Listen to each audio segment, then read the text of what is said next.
பார்க்க போகிறது ப்ராக்டிக்கில் lesson 8 grammar.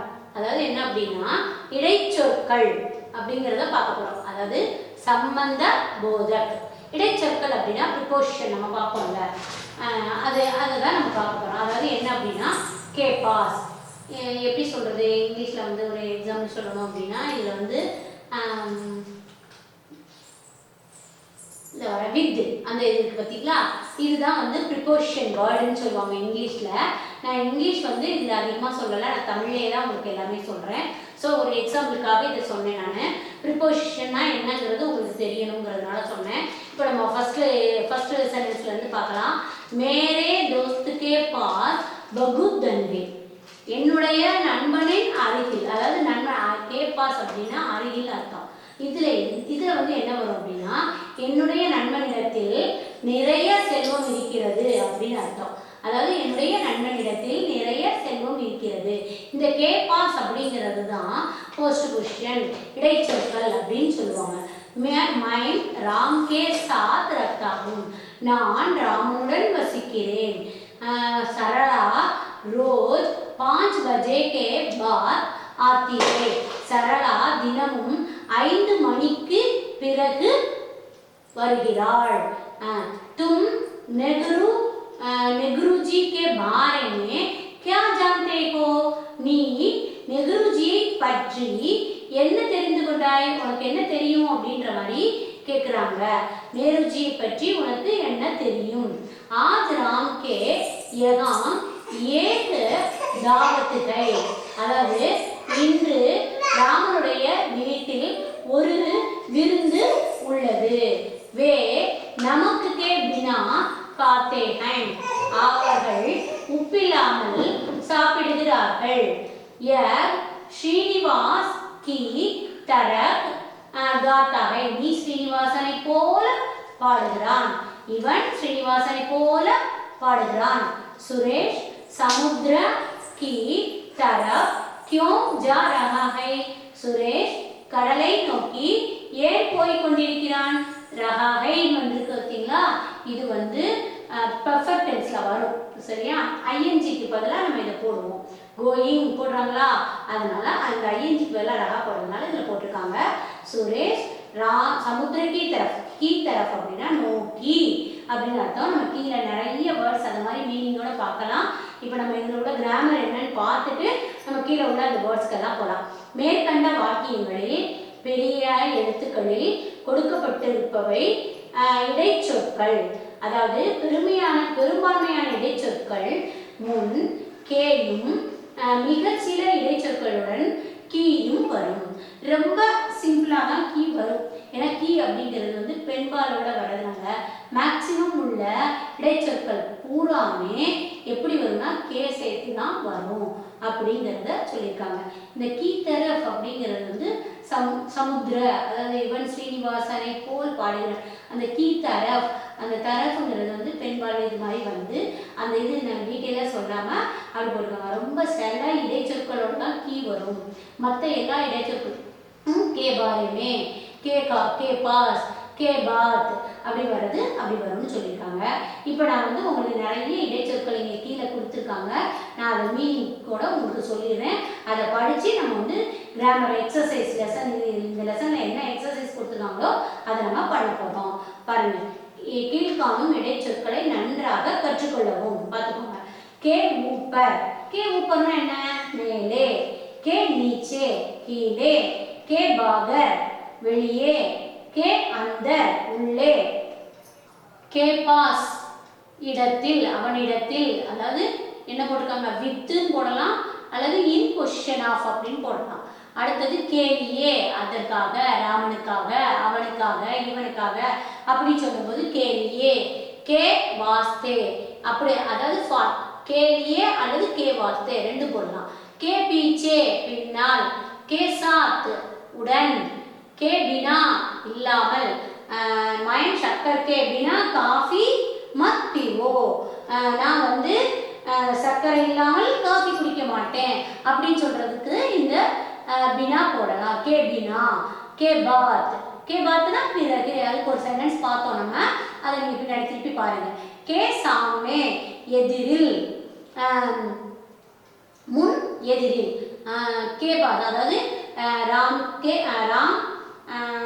K घर के सामने स्कूल है, அதாவது ராமனுடைய வீட்டின் முன்னால் ஸ்கூல் இருக்கிறது அப்படின்னு சொல்லலாம். எதிரில் ஸ்கூல் இருக்கிறதுன்னு கூட நம்ம சொல்லிக்கலாம். கே பகலே முன்னால், கே யஹாம் இடத்தில், இருப்பிடத்தில், வீட்டில் அப்படின்னு சொல்றது.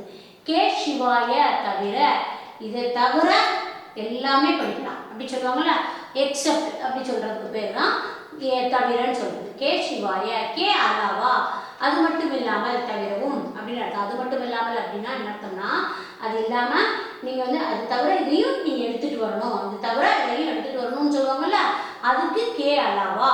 கே பாரேமே பற்றி, சம்பந்தமாக. கே கி தரஃப் நோக்கி, கி ஓர் பக்கமாக, கி தரஹ் போல, அவனை போல இவன் இருக்கிறான் அப்படி சொல்லும்போது நம்ம கி தரக் போடலாம். கி ஜகத் இந்த பிளேஸ் ஆஃப், இடத்தில் பதிலாக, அவனுக்கு பதிலா, அந்த இடத்துக்கு பதிலா, அதாவது ராமனுக்கு பதிலா இவனை போடுங்க அப்படின்னு சொல்லுவாங்கல்ல, அப்படி சொல்லும்போது கி ஜகத் அந்த இடத்தில், அவனுக்கு பதிலா இதை போடுங்க. அதாவது ராம் கி ஜகத், அதாவது ராம் கி ஜகத், இன்னொரு ஆள் ஜவஹர்லால் கி ஹை அப்படி போடலாம். சரியா, ஓகேவா? அப்படி கீழ்கண்ட இடைச்சொற்களை கொண்டு கோடிட்ட இடங்களை நிரப்பவும். எப்படி போட்டிருக்காங்க, அதாவது இடைச்சொற்கள் என்னெல்லாம் போட்டிருக்காங்க, அந்தர், பாஸ், நஜ்தீக். நஜ்தீக் அப்படின்னா அந்தர்னா உள்ளே, பாஸ்னா அருகில், நஜ்தீக்னா அருகாமையில், பீச்சேனா கீழே, சரி பின்னால், சாத்னா உடன், தரஃப்னா நோக்கி, பகலேனா முதலில், அதாவது முதலிலும் வரலாம் முன்னாலும் வரலாம். அடுத்தது தரகு, அதே போல, யகாம் இங்கே, கே பாரேமே பற்றி அப்படி சொல்றேன். இப்போ நம்ம பார்க்கலாமா? शंकर डैश 2000 रुपए हैं, शंकर के पास 2000 रुपए हैं. देखो कमरे डैश कौन है, देखो कमरे के साथ कौन है, நீ பாரு, நீ கமரே, அதாவது அந்த, देखो कमरे के अंदर कौन है, பாரு அறைக்குள்ளே யார் இருக்கிறார்கள் அப்படி சொல்றோம். சரியா, ஓகே. நம்ம நல்லா கவனமா பார்க்கணும். நம்ம வந்து தப்பா பண்ணிட்டோம் அப்படின்னா நமக்கு வந்து புரியலன்னு அர்த்தம். அதை நல்லா பார்த்துக்கோங்க. கோபால் கே घर डैश एक आम का पेड़ है. அப்போ கோபால் கே घर के पास, அதாவது கோபாலுடைய வீட்டில், அந்த அவங்க வீடு மாமரத்துக்கு பக்கத்தில் இருக்கு அப்படின்னு சொல்லுவாங்கல்ல, அப்போ எப்படி சொல்லணும், கோபால் கே घर के पास एक आम का पेड़ है. இப்படி நீங்கள் ஒவ்வொரு சென்டென்ஸையும் நம்ம என்ன செய்யணும், இந்த இருக்கிற இந்த வேர்டோட நம்ம வந்து பொருத்தி பார்க்கணும். பாரு, தும் பட்டேல் டேஷ் கியா ஜான்தே ஹோ, உனக்கு பட்டேலை பற்றி என்ன தெரியும், தும் பட்டேல் கே பாரேமே. எங்க இருக்கு, இதை நீங்க வந்து எழுத இங்கே டிக் பண்ணிக்கோங்க, எதெல்லாம் எழுதிருக்கீங்க அப்படிங்கிறது, அப்பதான் உங்களுக்கு தெரியும். நெக்ஸ்ட் என்ன கொடுத்துருக்காங்க, கீழ்கண்டவைகளை கொண்டு முழு வாக்கியங்கள் அமைக்கவும். அதாவது பாட்சாலை கே பாஸ், சரி இதை வச்சு நீங்க வந்து ஒரு சென்டென்ஸ் மேக் பண்ணலாம். பாட்சாலை கே பாஸ் என்ன சொல்லலாம், மேரா கர் பாட்சாலா கே பாஸ், என்னுடைய வீடு பாட்சாலாவுக்கு அருகில் இருக்கிறது அப்படின்னு சொல்லலாம். அடுத்து ராம் கே சாத், நான் ராம் கே சாத், அதாவது மைன் ராம் கே சாத் ஸ்கூல் ஜாத்தா ஹூம், நான் ராமனுடன் சேர்ந்து பள்ளிக்கு போவேன் அப்படின்னு சொல்லலாம். அதாவது ஒவ்வொரு சென்டென்ஸ்க்கும் நீங்க வந்து பூரப் கி தரஃப், சூரஜ் பூரப் கி தரஃப் என்ன சொல்லலாம், ஜாத்தா ஹை, அது எப்பவுமே பிரசன்ஸ் தான். அதாவது நோக்கி வருகிறது, சூரியன் கிழக்கு நோக்கி வருகிறது. கீ தரஃப்னா அர்த்தம் நோக்கின்னு அர்த்தம். ஓகேவா?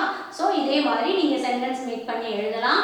சப்போஸ் உங்களுக்கு இதுல டவுட் வருது அப்படின்னா நீங்க வந்து பின்னாடி இருக்கிற அந்த கிராமர் ஆன்சரை நீங்க ஒரு தடவை பார்த்துக்கலாம். நெக்ஸ்ட் இங்க என்ன கிராமர் கொடுத்துருக்காங்க, கீழ்கண்ட கேள்விகளுக்கு விடை அளிக்கவும். சரி, இது வந்து क्वेश्चन ஆன்சர் மாதிரி கொடுத்துருக்காங்க. பார், तुम्हारे पास कितने रुपए हैं, உன்னிடத்தில் எத்தனை ரூபாய் இருக்கிறது எழுது. मेरे पास ஏன்னா அந்த ஒரு இது போட தெரியணும். அதுக்காக தான் உங்களுக்கு கொடுத்துருக்காங்க. மேரா பாஸ்ன்னு எழுதக்கூடாது. மேரே பாஸ் 10 रुपए हैं அப்படின்னு ஆன்சர் எழுது. ஸோ இப்படி ஒவ்வொரு கொஸ்டினுக்கும் நீங்கள் வந்து இந்த இது என்னது இந்த இந்த இதை போட்டு நீங்கள் இடைச்சொற்களை போட்டு உங்களுக்கு எழுத தெரியணும். அதுக்காக தான் உங்களுக்கு இந்த கொஸ்டின் ஆன்சர் கொடுத்துருக்காங்க. இதையும் நீங்கள் எழுதுங்க.